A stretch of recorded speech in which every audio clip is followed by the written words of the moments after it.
بسم اللہ الرحمن الرحیم۔ روایت ہے کہ حضرت عمر بن خطاب رضی اللہ تعالی عنہ جمعے کے دن لوگوں کو خطاب فرما رہے تھے کہ اسی اثناء میں رسول اللہ صلی اللہ علیہ وسلم کے صحابہ میں سے ایک شخص داخل ہوا۔ حضرت عمر رضی اللہ تعالی عنہ نے انہیں آواز دی آنے کی۔ یہ کون سی گھڑی ہے؟ انہوں نے کہا، میں آج مصروف ہو گیا، گھر لوٹتے ہی میں نے اذان سنی اور صرف وضو کیا اور حاضر ہو گیا ہوں۔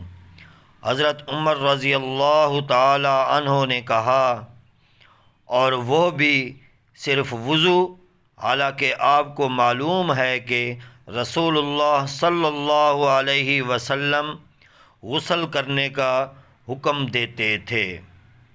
والسلام۔ میری ویڈیو اچھی لگی ہو تو سبسکرائب، لائک ضرور کر دینا۔